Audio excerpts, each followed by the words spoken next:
Hello, my name is Katie, and today I'll be discussing a little bit more about infectious diseases.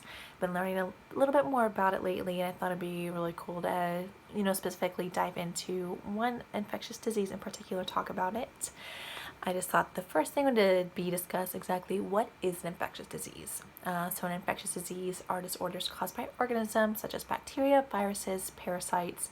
It happens when they get in your body, and yes, they all live in our body all the time, either inside or outside, and a lot of times they're not harmful at all, but under some conditions they can be and thus cause infectious diseases.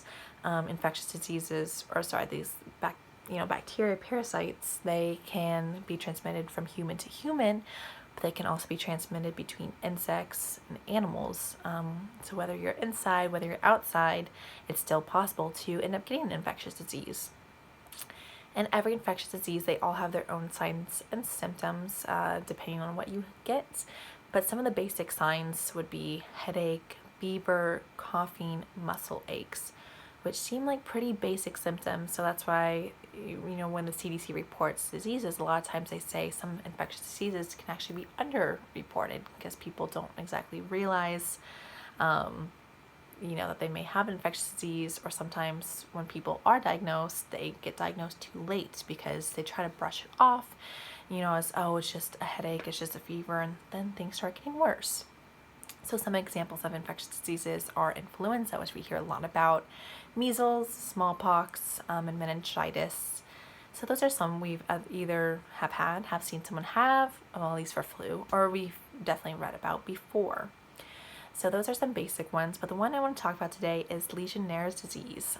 Legionnaires is a disease that I feel like not everyone has heard about, so I thought it'd be more interesting to kind of go into more depth about it. So Legionnaires' disease is a serious kind of pneumonia caused by Legionella bacteria. So this bacteria can get into a person's lungs when they breathe in water droplets that have the bacteria in it. And you can get this either from kind of nature or also man-made causes as well. So Legionella bacteria actually lives in fresh water and actually really causes illnesses, but in man-made cases it can grow in water that is warm or slow moving, and a lot of times you can actually see this in condos, hotels, even hospitals sometimes. A lot of times when water pipes were not properly maintained.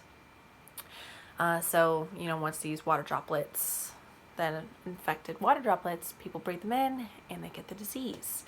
So this can happen from very basic things that we use every single day in the shower, when we're washing.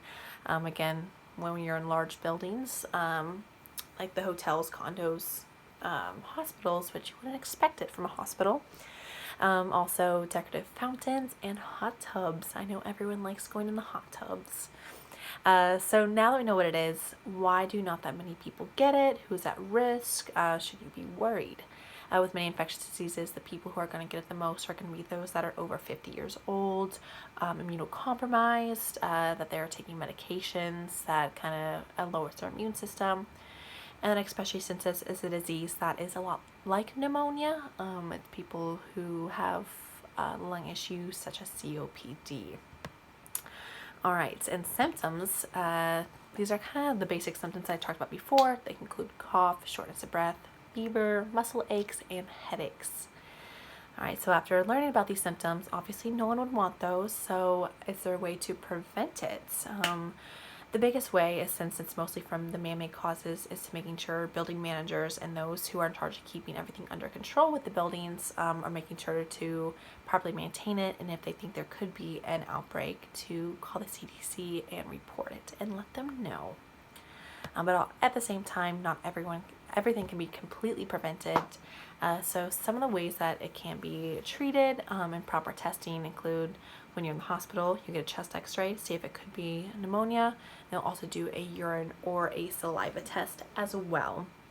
Most people who get it, they do fully recover while they're in the hospital after a course of antibiotics, but 1 in 10 people do die from it, and those are, like I said, mostly going to be the people who are over 50, immunocompromised, or they're already, sick to begin with, which would be the immunocompromised. A couple fun facts about it is that it was called this after an outbreak in Philadelphia in 1976, where a lot of people who went to the American Legion convention got sick with this lung infection. So Legionnaires. And the health department in 2018 reported approximately 10,000 cases, but Legionnaires can actually be underdiagnosed, so this number could be more than that. All right, and lastly, I kind of want to give a brief little story about someone who has had Legionnaires. Her name is Carol, and this was during Christmas time in 2011. She was at Christmas dinner. She started not feeling well, so she's like, okay, maybe it's just the dinner. She tried to lay low. She progressively got worse. She went to her local clinic, was diagnosed with pneumonia, got some antibiotics, and then she began having stomach pain, diarrhea, headache, extreme thirst, and then she started hallucinating. She got to a point she didn't know what was real. She went to the ER. They're like, okay, this is an issue. She was still in hallucinations. They're doing chest x-ray. She was getting antibiotics. They eventually realized what was going on.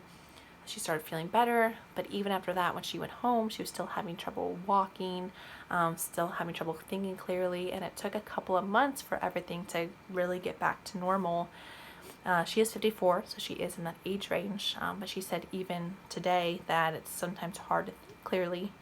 So this is infectious disease that can be a little scary, and I thought it was interesting just to hear about people's stories as well. So I hope you learned a little bit more about this infectious disease that really can take over a person's life. All right, see you next time.